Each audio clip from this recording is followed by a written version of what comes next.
The yeas are 80, the nays are 19. 3/5 of the senators duly chosen and sworn having voted in the affirmative, the motion is agreed to. In a resounding bipartisan vote, the relentless work of 6 long months has paid off. Congress is sending the supplemental to President Biden's desk. Getting this done was one of the greatest achievements the Senate has faced in years, perhaps decades.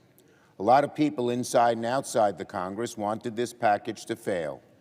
But today, those in Congress who stand on the side of democracy are winning the day.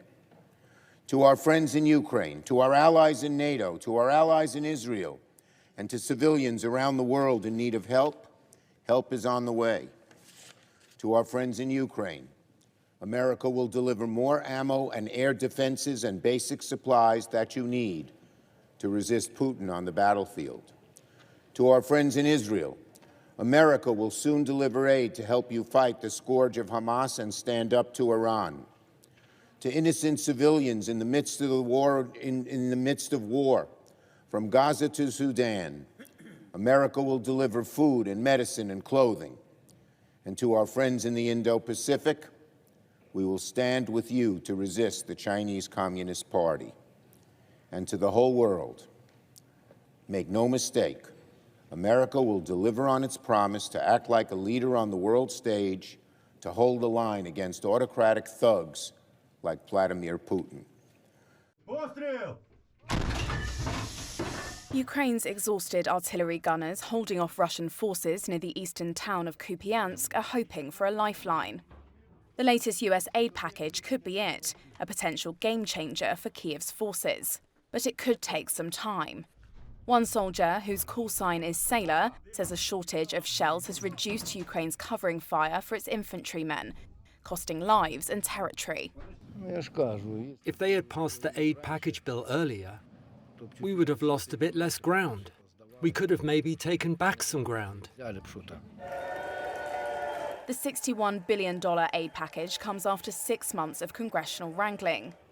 It could replenish Kiev's critically low stocks of weaponry and air defences and likely improve its chances of averting a major Russian breakthrough in the east. One voting present. It's better now if we let them attack and we defend. But when the package will be a done deal, and we get the shells, drones and whatever else, then we do a 180-degree turn, gather our reserve forces and attack. We'll have our aviation with us, as it will be effective. Kiev still faces manpower shortages on the battlefield and questions about the strength of its sprawling front line ahead of a potential Russian summer offensive. After months of political debates, a new, faster mobilization law takes effect in May. But new civilian draftees will require months of training, which some analysts say could become a window of opportunity for Russia to exploit. Russia has been slowly advancing with its superior troop numbers and artillery since capturing Avdiivka in February, a longtime bastion town in the eastern Donbass region. They are now bearing down on the town of Chasiv Yar, which is located on high ground. If captured, that win would bring Moscow closer to the remaining Kiev-held Donbass cities of Konstantinivka, Kramatorsk and Sloviansk. President Volodymyr Zelensky says Russian forces are able to fire 10 times more artillery rounds than Ukraine's troops. One of his generals estimates Russian forces outnumber Kiev's troops by as much as 10 times in the east. Ukrainian positions have been pounded this year thanks to Russian air superiority and Ukraine's dwindling defences.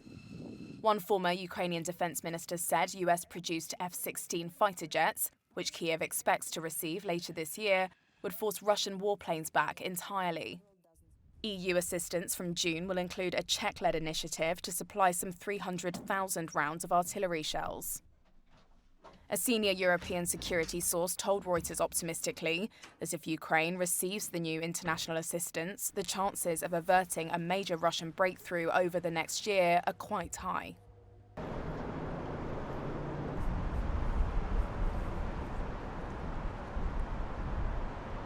Принципиально это не поменяет ситуацию на поле боя. Российские вооруженные силы, задействованы в специальной военной операции, улучшают свои позиции, и в целом динамика сейчас для всех абсолютно понятна.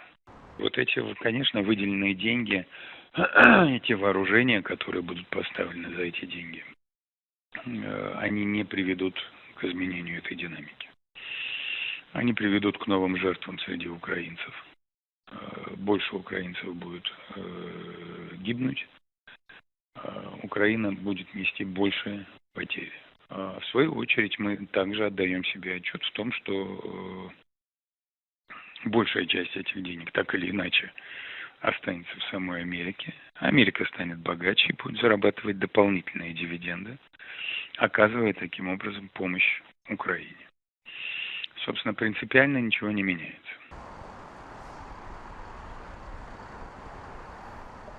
А как президент отреагировал, собственно, на предоставление этой помощи? Для президента это было ожидаемо или неожиданное решение, скорее? Да, это было вполне ожидаемо.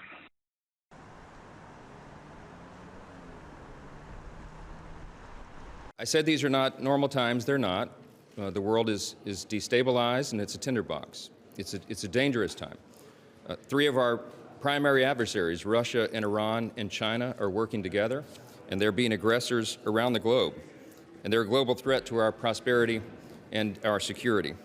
Their advance threatens the free world, and it demands American leadership.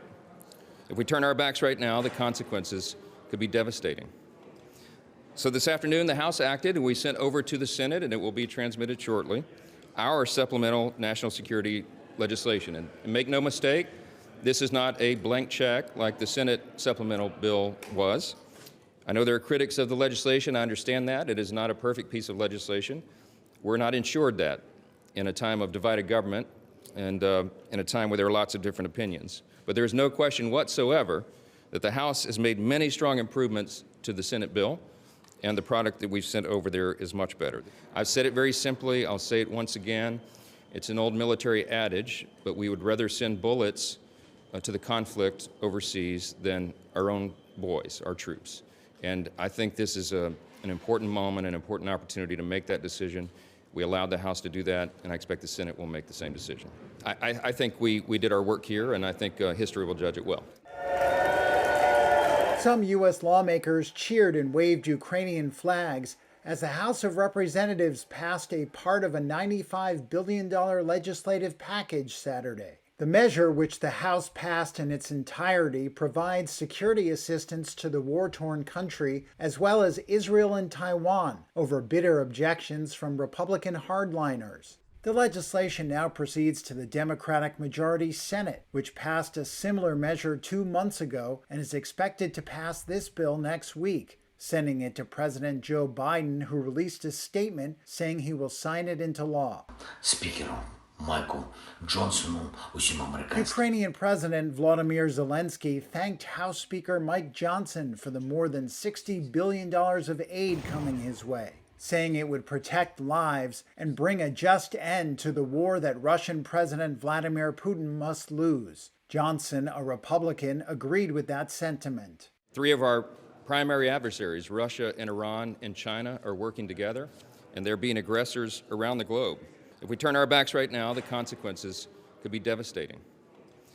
So this afternoon, the House acted, and we sent over to the Senate, and it will be transmitted shortly, our supplemental national security legislation. The vote on passage of the Ukraine funding was 311 to 112, with a majority of Republicans opposing it, including far-right Representative Marjorie Taylor Greene. She has taken steps that threaten to remove Johnson from office over this issue. I do not support Mike Johnson. He's already a lame duck.